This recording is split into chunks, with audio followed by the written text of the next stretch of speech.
You seem to be in good spirits considering the diagnosis. How much did your teammates, the coaches, and your family help you kind of deal with the initial reaction? Not too much. You know what I mean? A lot of my teammates didn't find out until after I already had put it out in the public eyes. But it's just me just thinking that God has a plan for me and just trying to think positive.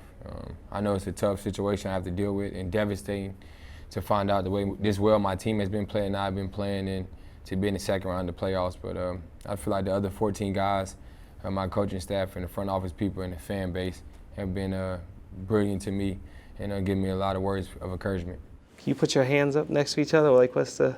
It's not the same as it looked before. Yeah, it was that much bigger? Yeah, it looked like I got bit by a snake. When you first fell, you know, I know hearing you say you didn't really think anything of it. You've braced yourself so many times like that. Yeah. Did you think at all that this is different? Well, I always fall on my hands down, but I didn't get to get my hands down. They say I haven't seen it yet, but they say I fell on like 2 or 3 of my fingers and it snapped when I rolled over. So I sprained my wrist before, I broke my wrist before, but you know what I mean, I thought I hurt my wrist in the middle of the game. So when I went to the bench, I take my wrist up and never thought anything about my hand being injured at all. And if you look back at some of the pictures throughout the game, my hand started to get swollen even more. So I just thought I had a sprained wrist and I was going to be fine. But got back here on Tuesday night, came Wednesday and got an MRI, and that's when I found I had 5 fractures in my hand. Do you ever wish that they made like some kind of brace that you could maybe even play with? I know how the players, you know, like Mike Conley's got the face brace. Well, yeah, they have those that I could use, but like the toughest part is I can't dribble. So, you know what I mean? I finished the rest of the game with fractures, so I know I can play with it. It's just about dealing with pain and being able to dribble the ball. And I tried, and I can't dribble the ball right now, so that's the toughest part. I feel like if I can dribble, they can put something over to protect it while I'm playing. The toughest part I feel like will be for your teammates is to not want to be you, to not want to try to emulate how you are on the court. And like Coach said, sessions be sessions, Beal be Beal. And you mentioned, you know, trying to make sure that like Will Bynum, if he comes in, that he just plays Will's game. How much will you be involved in to trying to help remind them that they don't need to be you? Well, it's tough. You can't ask nobody to be me. I don't think you can ask anybody to be anybody else in this world. I mean, we have our own name and our own destiny of design of our game. So, you know what I mean, it's very tough to do certain things I do. You know what I mean? There's certain things to do I can't do that Bill do.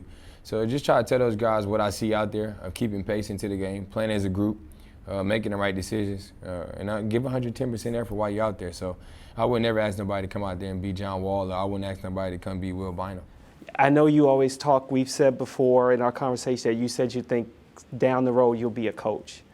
Is there a part of you that will find a way to enjoy this, whether you make it back, whether the team goes to the next round or the next game, that you can sit there and be kind of a coach and talking to them? I think I never will enjoy it. You know what I mean? I never enjoyed being in a suit while I know I can should be out there playing. But one thing I will do is show a lot of encouragement, a lot of excitement, and cheer my team on. So, you know what I mean? While I can't be out there, I can still have a mindset and determination and show them that I'm with them. So I might not be out there physically as a player, but I'm there as a coach and want to wish those guys the best of luck. What'd your mom say to you? Nothing. Just keep my head up. Yeah? Yeah, she just didn't to say be positive. too much. Yeah. When you are going to be sitting there and you're going to want to be in the game, you're still waiting for the hand swelling to go down, what is the prognosis for, okay, when the swelling goes down, then there's a chance maybe I can play, or you're not even thinking about that unless the staff says you can play? Just taking it day by day, you know what I mean? It's a risk either way if I do come back and play, you know what I mean? You can move the fractures around and have to really have surgery, but it's a risk that you can play and not deal with anything. I'll play the rest of the game one with it. So, I mean, it's all going to depend on what the doctors say. They're behind me 110% like the front office. And myself, you know what I mean? It's really going to come down to how I feel and do I feel comfortable and feel like taking a risk. Do you feel like you're a doctor at this point? All the time that you had to sit there and listen to diagnosis, you kind of know yourself? No, not really, because when they start talking about fracture and stuff, I just put my headphones on. I don't want to hear it no more. So I just try to do what I have to do to get back and do the treatment and do as much as I can to stay ready. When you are now here in this moment and you see them practicing, any thought, you know, we joked about you being ambidextrous, that you want to go out there and start working on your right hand? Well, I'm right-handed, so it's my left hand that hurts. Right. Yeah, But I mean, so- the fact you can dribble with your Yeah, left, maybe. I take shots with my right hand only, but it's tough when you want to put the ball in your other hand and you can't right now. And then I want to take jump shots, but my left hand is in so much pain I can't get my hand up there to put it beside the ball. So it's tough, but it's something I have to deal with.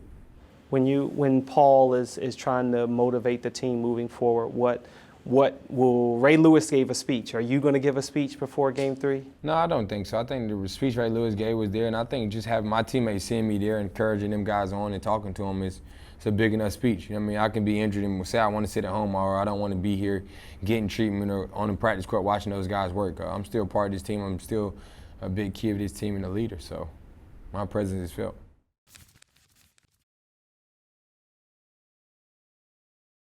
This has been a production of Monumental Network, your monumental source for sports and entertainment.